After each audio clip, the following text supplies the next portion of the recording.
Hello guys and welcome to my new video. So today I decided to cover the best healers for Antorus. We'll be looking at the raid performance for healers. We won't be looking at the 5-man, so it's purely based for Antorus. So we'll be looking at, we'll be comparing things like the heroic logs, we'll be comparing mythic logs, and we'll be comparing the group composition or the healer composition for the top end mythic progression. So the top 5 guilds, which healers they chose to go with. It does not mean that those healers are the only ones to go with, because you'll see a big difference when we compare things like Holy Priest performance and Holy Priest inclusion, because there was no Holy Priests, or very few, or actually probably no Holy Priests in the top end progression, but Holy Priests actually seem to be doing really well in terms of logs.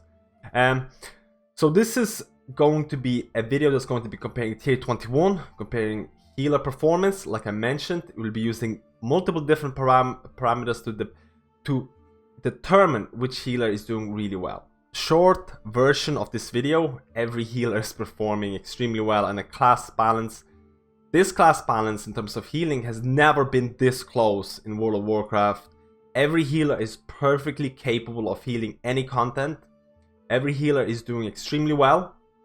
Some healers might have a little edge in terms of the role in the raid, like Holy Paladins, maybe Resto Shamans. But overall, every healer is doing super well. Now, first of all, when looking at the really high-end progression, like top 3, top 5 guilds, it's not uncommon to say that Discipline Priest, Resto Druid, Resto Shaman, and Holy Paladin, those 4 healers, were probably preferred by a lot of the guilds. Now, that does not mean that Mistweavers were terrible or bad, because there was, for the first time ever, at least I think in this expansion, a Mistweaver was used at the really high-end progression, and it's really good to see a healer that was not previously included now to be actually in the top guilds, killing Mythic Argus and things like that. But you also have to keep in mind that for the top-end guilds, Holy Priest was actually not included. Most of the priests that were in the top-end guilds doing top-end content, they were Discipline Priests. But when you actually look at the logs and ranks, Holy Priests are doing really well.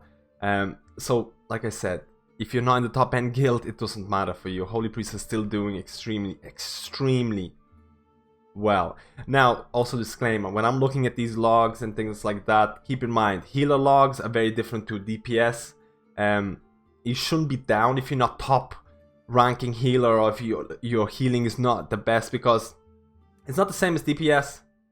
I'm using these rankings, or these Warcraft log result statistics, to basically showcase what a healer is capable of doing in the perfect situations and things like that. So you have to keep that in mind when looking at this video. Now, if you look at specific boss fights, you can see that some healers might have an edge for specific fights. Things like on Fellhounds, Holy Paladins can do extremely well because there's mainly tank damage. Resto Shamans are doing quite well for Antorus and High Command because, again, stacked up group healing. Resto Shamans are really good at that. Druids, Mistweavers are doing quite well on NR. NR is very mobile fight. HOTS and things like that are extremely strong.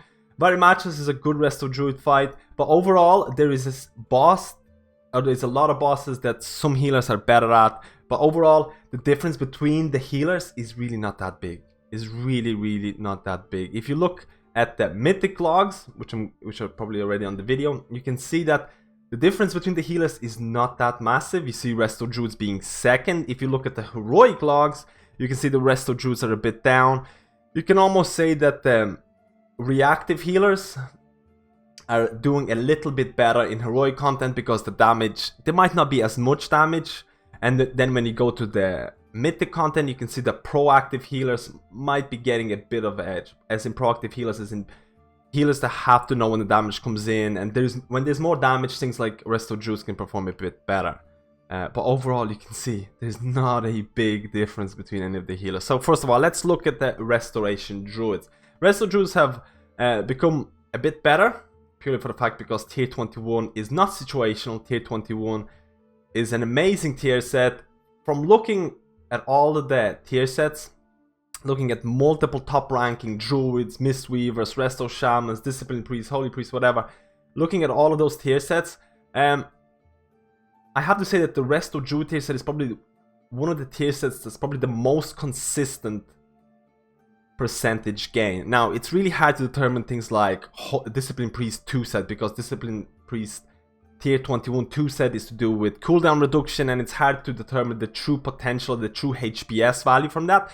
But just looking at Resto Druid tier 21, it is consistently giving around upwards of 10% healing. Like, it's not really hugely dependent on the amount of HPS you do and things like that. So it's extremely, if not one of the best healer tier sets, goes to Resto Druid basically. But like I said, extremely good tier set. There is a lot of movement fights, things like Immunar, Kingarat, Anar. Resto Druids are doing pretty well. Tier 21 is very strong. A good time to play Resto Druid, and they're extremely strong in 5-mans as well. Now let's look at the Mistweaver Monks. Mistweaver Monks has been the climber spec.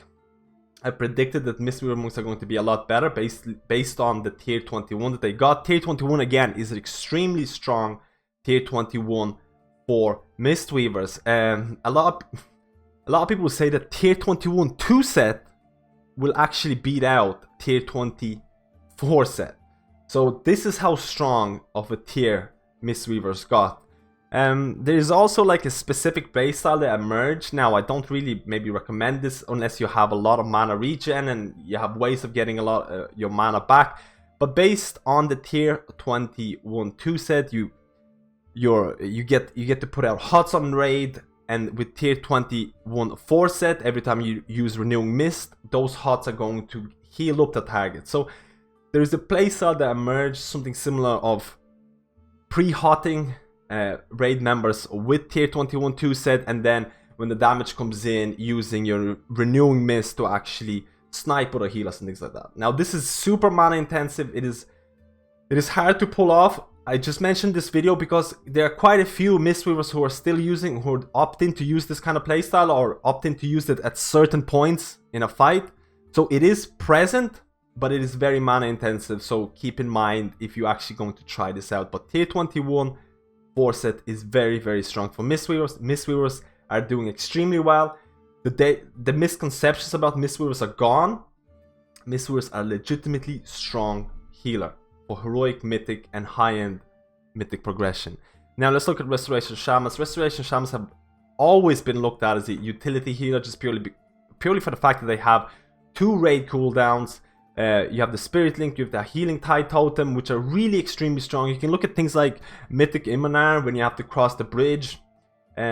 People are cheesing or avoiding mechanics by using Spirit Link, which allows the fight to be much, much easier. So no matter what HPS a Shaman will be putting out in that fight, a Spirit Link is just too strong for certain boss mechanics. And that is prevalent in Antorus. On top of that, Restoration Shamans are still putting out really good healing. Their tier 21 is similar to tier 20. Again, it is healing rain based, which a lot of the Resto Shamans are unhappy about, because the last 2 tiers, it's been about healing rain. Let's try and get something else maybe next year or in the next expansion and things like that. But in terms of HPS, tier 21 tier is very comparable to tier 20. Some people are still using tier 24 set with tier 21 2 set, because tier 21 2 set is considerably better than the 4 set itself. So a lot of people who might have really high tier 24 sets can still be using that kind of combination, but it's all based on the item levels that you get. Overall, it's a decent tier set. Let's look at Holy Paladins. Holy Paladins, just like a little bit like Resto Shamans, Holy Paladins are the only ones that fit into the whole tank healing role. They do it really, really well, so they're kind of mandatory for a raid. Like I said, similar to Resto Shamans depending on a fight. Their tier 21 is very similar again in terms of value to their tier 20. Now, but tier 21 itself is extremely, extremely RNG based. So your Holy Shock has a 30% chance. This is not deck system. It has 30% chance to increase the critical healing. So your heals still have to crit. And when they crit, they're going to crit for a lot more. The critical healing of your Flash of Light, Holy Light, and Light of Dawn by 100%. So every time you Holy Shock, you have a 30% chance to proc this bonus. And then you have to crit with your Flash of Light, Holy Light, or Light of Dawn. And then those crits are going to be massive. You're looking at like 4 million Flash of Light and things like that. Like upwards, and depending on item levels and things like that. But it's really, really RNG based. It's not using a deck system. You can get a chain proc happening one after another, or you can get nothing out of it. Now, overall, statistically, the tier 21 4 set will be equivalent to what tier 20 4 set was outputting as well. So it's the same kind of value. But my personal opinion, if you need that burst healing for a specific period of fight, you can't rely on this tier set. You can't rely on this tier set. It's completely RNG. Now, depending on the player you are, you can find it fun or you can find it super annoying. I find it more annoying rather than fun. But that's my personal opinion on the tier 21. It's still a good tier set for Holy Paladins. Let's look at Discipline Priest. So Discipline Priest, for the longest time, are regarded as one of the hardest healers to play just because of how proactive their heals are. You have to know the damage patterns that are coming out. You have to prepare for it with atonements and things like that. So you need to know when to use it. A good Discipline Priest, there's a big difference between a good Discipline Priest and a bad Discipline Priest. Now, in terms of tier 21 4 set is a pretty decent set. It is highly recommended as a Disc Priest to still be using tier 22 set, because tier 22 set is broken, and that's even after the tier 22 set was nerfed multiple times actually. So tier 22 set and tier 21 4 set is something that you should be using it. Now, when do you replace the tier 22 set? We're looking at the cumulative value of 70 to 100 item level upgrade over the two pieces, the total upgrade. So like, it is absolutely insane of how much item levels you need to get to actually replace it. 70 to 100%. Why do I say that? Because, you know, chest value or replacing a chest is going to have a different value than replacing a cloak, because they give you a different amount of intellect and stats. But in terms of Discipline Priests are doing super strong. Discipline Priests were the only spec in terms of priests to be used in really, really high-end mythic progression. But like you see in the video, Holy Priests were not used in really high-end mythic progression, but they're doing extremely well in ranks. So let's look at Holy Priest. So Holy Priest is the bit different situation.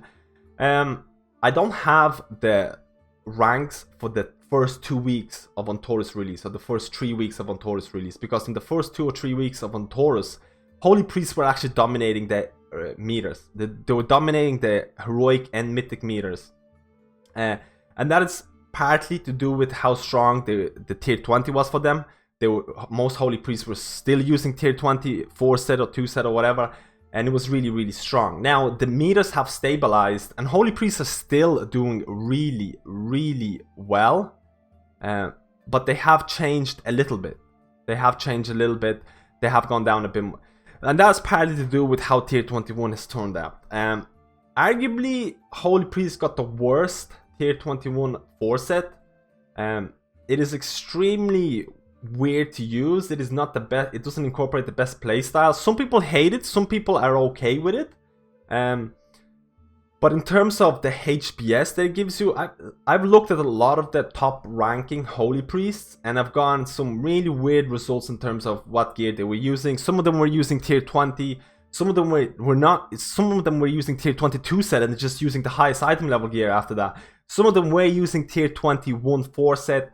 But for the people who were using tier 21 4 set, I was getting an equivalent value of the 4 set, the 2 set and the 4 set of tier 20, around 3% healing. That was the general number that I was seeing, around 3% healing. Now, that number is going to change based on your playstyle, based if you're doing heroic content. I'm looking at the top ranking mythic Holy Priests, and the priests that were using tier 21, they were getting around 3% on a lot of the different fights. Like I said, it's going to change, but it is not the strongest tier set out there, and a lot of the Holy Priests are even using like just higher item level gear or different sets from different dungeons and things like that. So it is really high. Itemization for tiers for Holy Priests is kind of all over the place. Now, it's actually interesting to say that, but Holy Priests are still ranking really, really well. And at the start of Antorus, they were extremely high. And right now, they're doing really, really well as well. You can see them performing well in Heroic, performing well in Mythic. So, they're not super tier dependent. Holy Priests are not super tier dependent. That's the thing that I can get out of this. So, don't be discouraged don't be discouraged by the tiers. Holy priests are doing really well. Now, the whole overall video, the whole team, every healer is doing really, really well. There is no such a thing as an really undergeared or really underperforming healer right now. Like, you shouldn't play this or you shouldn't play that because they're really bad. There isn't such a thing. Play the healer that you like. Play, like, if your guild needs a tank healer, you will have to play a Holy Paladin because Holy Paladins are the strongest. If you're in a mythic guild or whatever and you need like certain cheese mechanics, yeah, Restoration Shaman Spirit Link can be extremely strong. But the same thing, this priests also have specific cooldowns as well. They can bypass that as well. But like I mentioned before, every healer is doing really well. Pick the class that you enjoy the most, and stick with it. Mistweavers, don't think of Mistweavers as bad. Mistweavers are doing extremely well as well. I like to put that point across. Mistweavers are doing really, really well. So thank you guys for watching this video. Let me know how you feel about the Antorus healer ranking. Let me know how you feel about your healers. Let me know what class you're playing, if you're enjoying them, if you're enjoying the tier 21, the play style that is associated with tier 21. Thank you for watching this guide, and I'll see you in my next video.